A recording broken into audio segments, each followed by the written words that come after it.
down by a run and one swing to tie it up. Kim to left. Back goes Carroll. That's the ball game. Ha Seong Kim walks it off. Padres go back-to-back in the ninth, winning 5-4. If I were to ask you the top 5 WAR leaders for the 2023 season, who would your picks be? For those who don't know, WAR is a stat which essentially values how many wins a player has contributed to the team compared to the replaceable MLB player.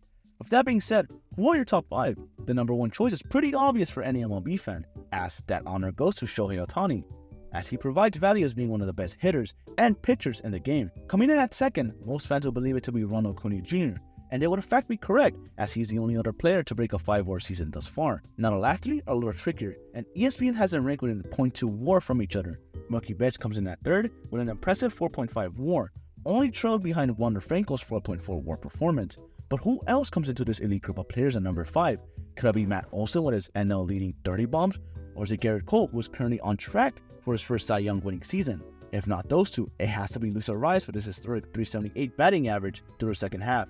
While those are some great picks, you might be surprised to see this being none other than a Padres star second baseman, Ha Seong Kim. Now, if we look at those top 3 players, they unsurprisingly correspond to the league's top 3 in OPS. Both Franco and Kim are ranked 59th and 72nd in OPS respectively. But why do they get so much praise in terms of wins contributed to the team? Well, it all comes down to defense. In terms of DRS, or defensive run saved, Kim sits comfortably at the top with an impressive 18 DRS. He is also impressive in outs above average, which is a rate-based metric of skill that shows how many outs a player has saved, where Kim ranks just behind Franco with an impressive 11 outs above average.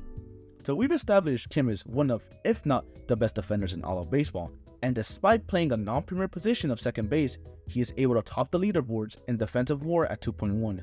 However, this isn't the end of the story, as Kim is quietly putting up a good offensive season. In terms of WRC plus, or weighted runs created plus, Ha Seong Kim has put up a solid 116 WRC plus, which is the same as all-stars Nick Castellanos and Semien, and above notable players such as Max Muncy and Anthony Rizzo. Kim doesn't put up typical power or contact numbers that most all-stars produce, but produces at the plate in different ways. For one, Kim takes his walks. He ranks in the 94th percentile in chase rate, which is at a career low at 19.3%. This puts him in the 98th percentile in walk rate and his 351 on base percentage, which is nearly 90 points above his 262 batting average. His patient approach does not only work in terms of walking, but his adjustment in hitting against major league pitching too. Historically, Kim hasn't done well hitting against a fastball, and his -4 run value in 2023 is no different.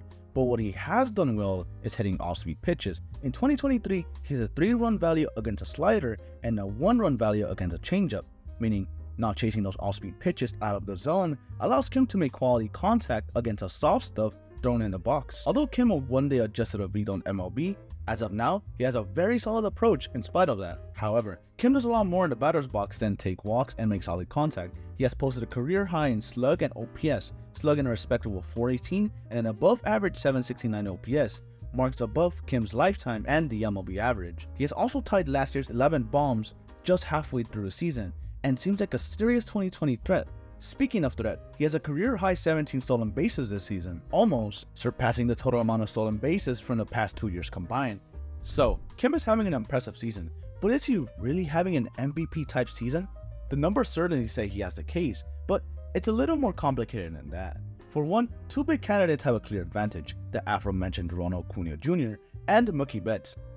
Now, if Acuna keeps playing the way he's been playing, there is no way Kim can compete. He's having a historic season, putting up solid defensive and offensive numbers that Kim simply cannot compete with. But Acuna does have issues staying on the field, and if anything unfortunate were to happen, it could definitely ruin his chances at winning MVP. Now, Betts is honestly going to beat out Kim in an MVP race virtually anytime. Although the defense doesn't compare to Kim, he plays great right field and is leagues better with the bat.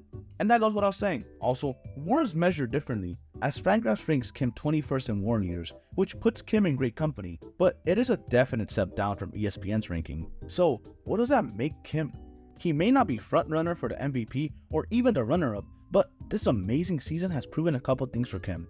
For one, slugging homers and batting for high averages isn't the only thing a position player can offer. And while Kim can certainly get a hold of one when he needs to, Kim should always make sure he is a defensive first player, because that is where his value lies. Secondly, Kim deserves a contract extension. Kim is set to be a free agent in the 2026 season after he signed a 4-year $28 million deal back in 2021. Kim is a fan favorite in San Diego. While he may not be the flashiest or elite with the bat, but he plays his heart out and comes up in the clutch and plays the best defense in the league. Thanks for watching, and as always, have a good day.